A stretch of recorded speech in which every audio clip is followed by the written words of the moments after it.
Hello, welcome to today's live. I'm Virginia with Podcast Abundance. And over the next, 5 to 6 weeks, you can expect to see me here live once, maybe twice a week here and there, always talking about podcasting and various strategies that might help you either start, grow your show, or improve the delivery of your show. So today, the topic is 5 podcast mistakes that are costing you listeners. So often are we, chugging along, doing the thing, and then wondering what we're doing wrong. But when it's your own show, it's really, really common that you're actually too close to your content and your brand and yourself to be able to accurately dissect what the problems are. So, today, within the next 15 minutes or so, we're going to dive into the 5 podcast mistakes that you might be making if you feel like your show isn't growing, and then hang on till the end because I'm going to give you a free tracker that will actually help you map out and visualize and track the ROI from your podcast. Lots of people make the mistake, especially business owners, of looking for ROI in the client acquisition piece. And as long as you feel like, well, nobody called me up and said, hey, I heard your podcast, let's do business. And if you're not getting those calls, you feel like, okay, this thing isn't working. And that's not true, actually. It is working, but there are hidden ROI factors that you're probably not tracking or maybe not even aware of that are generating traction for your business. And those things need to be front and center so that you can really see and feel your growth and know where to lean in. That's one of the most important pieces, is being able to identify what's working and lean into that so that you can generate more traction in that area, right? So I just want to say, as I'm going through these 5 podcast mistakes that are potentially costing you listeners, drop your comments below, drop your questions below. I may not be able to see them live right here, but I will go in and read your comments and answer your questions. And if you have a question and you feel like, gosh, like I'm kind of embarrassed, I don't want everybody to see this, then send me a DM. That's fine. On any of these platforms, there are like private message options. And by the way, we are live simultaneously on LinkedIn, Facebook, and YouTube. So if for whatever reason you don't have a DM option like on YouTube, go ahead and find me on Facebook or on LinkedIn and you can DM me there. All right. So I've kept you waiting for a little bit. 5 podcast mistakes that are potentially costing you listeners. Number one, you may not like to hear this, but it's poor audio quality.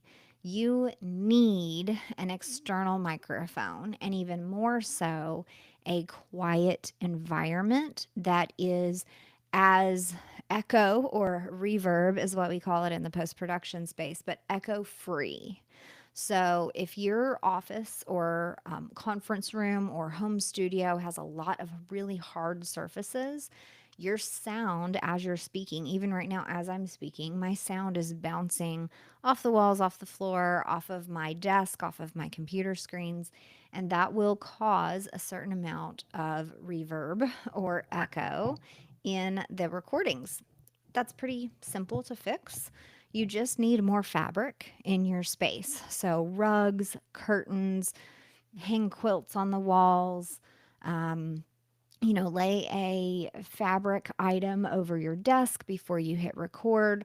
There are some pretty simple things that you can do. There are even microphone like shields that will actually keep your voice in and reflect other bounces of noise away from your microphone.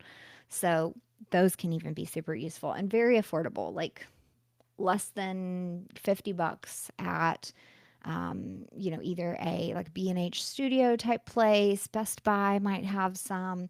Any kind of electronic store where you would also buy a microphone will probably have something like that. I'm not saying Amazon because I'm currently boycotting like all of the big millionaire businesses right now. So, or billionaire businesses.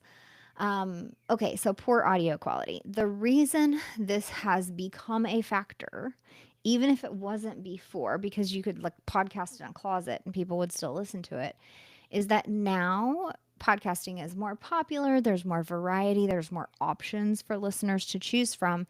And you've got the big, highly produced shows by household names like Joe Rogan and Jenna Kutcher and who's the armchair guy? I can't think of his name. Dak Shepard. All of those that, those shows have money. Like they are putting thousands and thousands of dollars every single episode behind the production and the studio, whether it be the microphone quality or where they're recording or what they do in post production.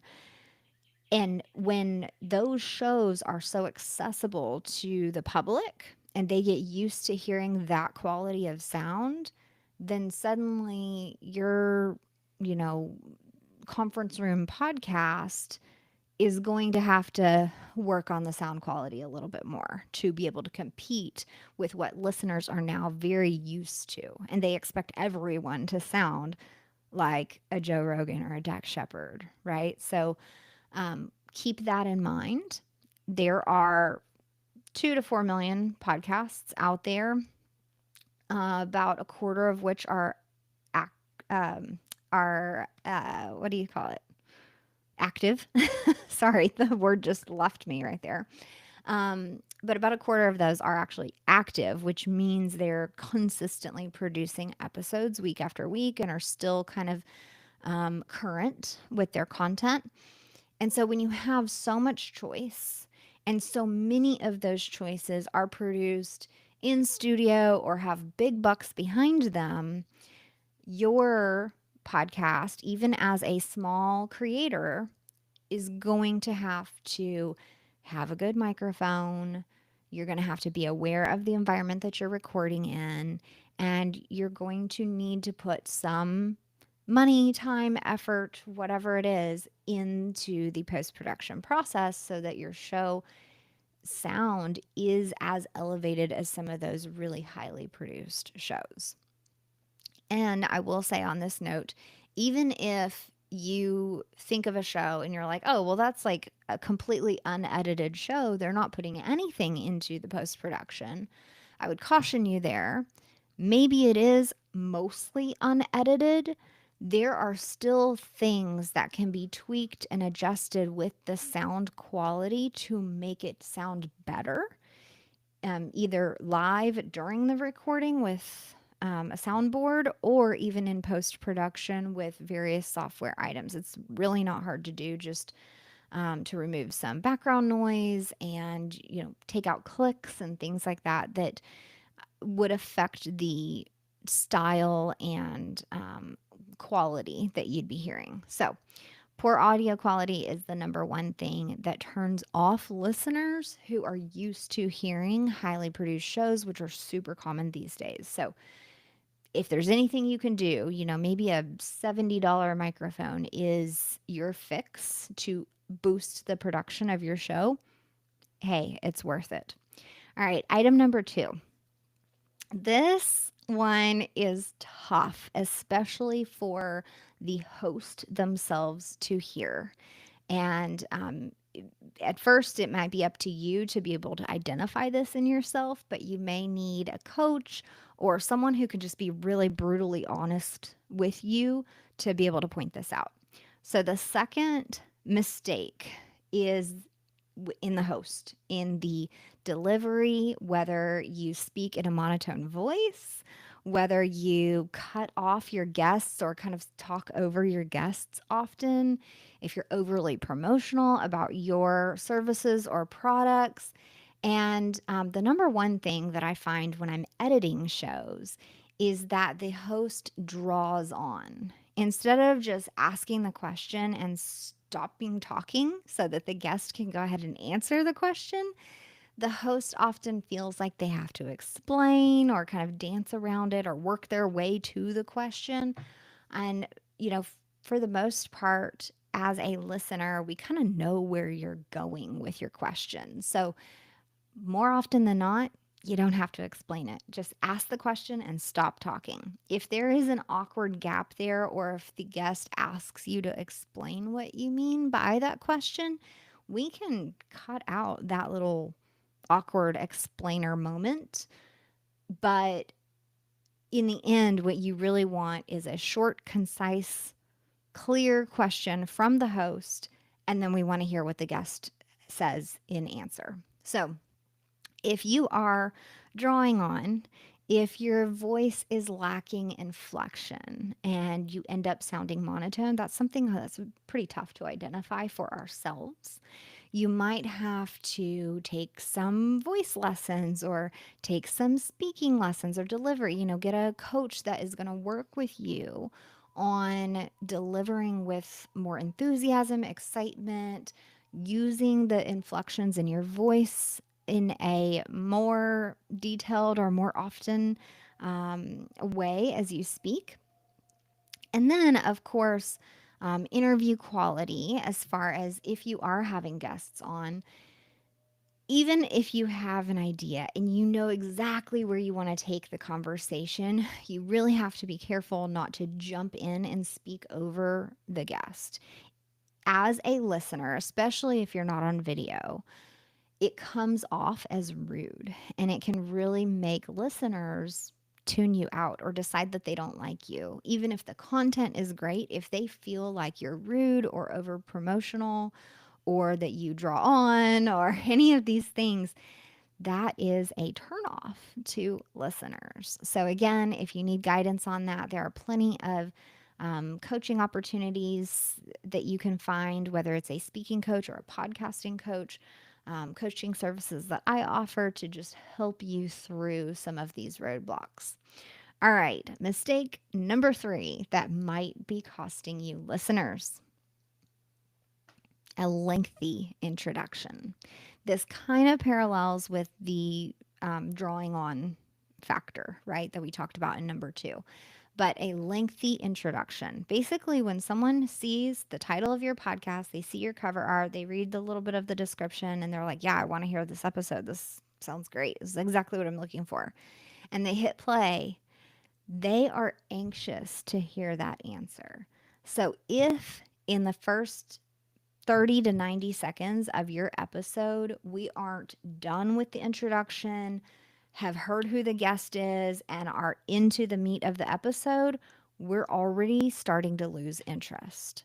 So make sure that as you're introducing your topic, your guest, your show in general, that introduction has to be tight. Okay. We need to get into it as fast as possible and not necessarily waste too much time hearing about how your week is going or what happened, during your last live or whatever else you want to talk about as you feel like you're leading into your topic. Skip all that stuff. Most of the time, people are listening to business podcasts because they want an answer to a question. They want to learn something, take those notes, and move on. So get into it quickly. 30 to 90 seconds, we need to be into your episode. All right, so ditch the lengthy introduction. That was number 3. The fourth podcast mistake that's probably costing you listeners is whether it's over rehearsed, too scripted, or, and this is another tough one, poor interview skills. So, over rehearsed or too scripted, I think you can kind of read through. Let's talk about the poor interview skills thing. It's kind of a conundrum because if you haven't done very many interviews, how do you get better at doing interviews? I've even heard of people asking for classes or coaching around how to be a better interviewer. And what it all boils down to is truly being present and listening deeply to your guest or the person that you're interviewing. There's nothing worse than when you hear an episode, you're listening to this guest's amazing answer, you're super into their story, and there's a burning question inside that you just are praying that the host asks next. And instead, the host very clearly just, moves on from that story and asks their next pre planned question and completely misses the opportunity to go deeper, to highlight something that their listeners really want to hear, or to even just show empathy or compassion, or uncover why this person chose to share this particular story with this audience. There's so much lost there when there's a natural question that comes up in your mind and the host does not ask it, and because they are just so focused on their list of planned questions that they had for that guest. So interview skills are developed through practice, yes, of course, but also through elevated listening skills and being 100% present with that guest as they're telling that story. When a natural question comes up, even if it's maybe not the exact direction you wanted to go, you can correct later. But don't skip that opportunity to connect deeper with that guest, for one, because by doing so, you're going to connect more deeply with your audience as well. And your audience, as they're listening, will thank you for asking the question that was on their mind as well. All right. So if it's too rehearsed, too scripted, or your interview skills are lacking, that will be a turnoff to listeners.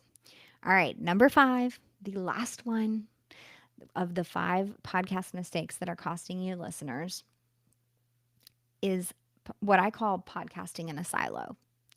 So, for example, if your show primarily features solo episodes, just you as the host speaking to your audience, you are missing out on the opportunity to network in the podcasting space. It could be in your industry space, it could be in your niche, it could be just in the podcasting space in general of having other podcasters on your show.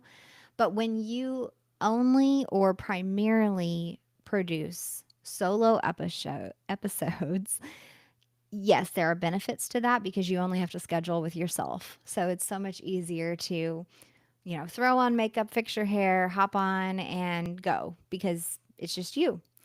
The downside to that, though, is that there's no one else who's excited that they were on your show too, who's sharing with their audience. That's the benefit of guesting on other people's podcasts and having guests on your podcast, is that there's multiple people excited that they were on an episode who will share, hopefully, will share that episode with their friends. So that helps to build because obviously then you're not just sharing with your friends, right? Like I'm live on all these platforms right now, but there is a chance that the people I'm meeting are already friends with me.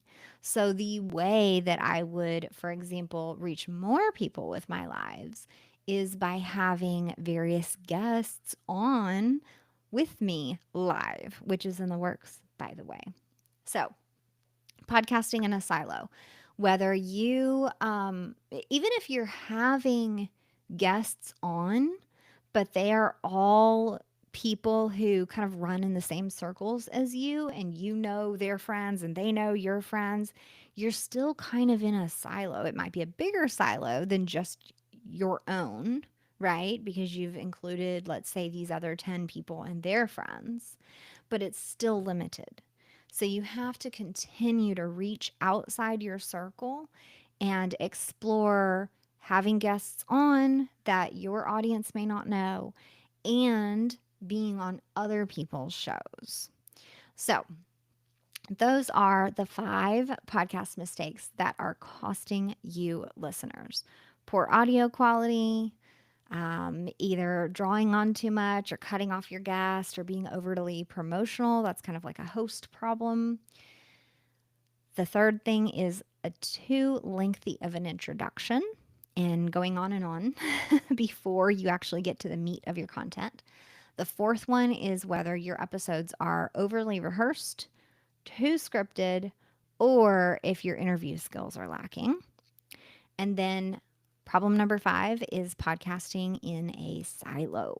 So do whatever you can to work on your interview skills, to become a better listener, to use various voice inflections, to be able to express emotions with your voice, with your face if you're on video, to increase your audio quality, and then also to get to the meat of your episode quickly. So, if you have addressed the above, let's just start over there. If you have addressed the above and are still questioning whether your show is getting traction, I've got a free tool for you. It is a podcast ROI tracker. So, I did an episode a while back about the potential hidden ROI your show is producing. It's episode 30 on podcasting for financial professionals, and the title of the episode is Podcasting ROI for Your Business. It is part of a mini series I did about podcasting for business. And I've got the playlist in the link here in this post. So check out that playlist. You can watch through those videos. But the main thing I want you to be able to get is the free download so that you can start tracking the ROI from your podcast. And spoiler alert, it your podcast is generating ROI that is beyond just straight client acquisition. So, um, get that free ROI tracker. It's at podcastabundance.com/ROI dash tracker. The link is again in the description for this live. So check that out, start using it. It does require you to dig behind the scenes of your business and explore how many backlinks do you have and how often are you being invited to speak on stage and, just some kind of outside the box type things that you may not know those numbers right away. And that's the important piece because if it's not on your radar, those things do need to be on your radar. And when you can start to see that you're getting more backlinks, for example, or you are getting invited to be on more stages, or you're getting invited to be on other people's podcasts, suddenly, ooh, this is ROI from my podcast. And look here, I'm tracking it on this spreadsheet. So check that out, enjoy it. Maybe you're a metrics nerd like I am. And just let me know if you have any questions about that. Meanwhile, I will be live again this week on Thursday at 10 a.m. And we're going to talk about how to plan a podcast that stands out in a crowded market. I've heard various murmurs about that podcasting is getting saturated now. And, okay, there's like 2 to 4 million podcasts out there. How am I going to stand out? And, the news flash here is that there are way more websites out there than podcasts. And yet, I guarantee you, you did not even hesitate to create a website for your business. So, why wouldn't you create a podcast for your business and have even more opportunity to stand out? Because there are way less than 10% of podcasts to websites. So I'd rather stand out in the podcast space, wouldn't you? Yeah. All right. Thank you so much. See you on Thursday. Take care.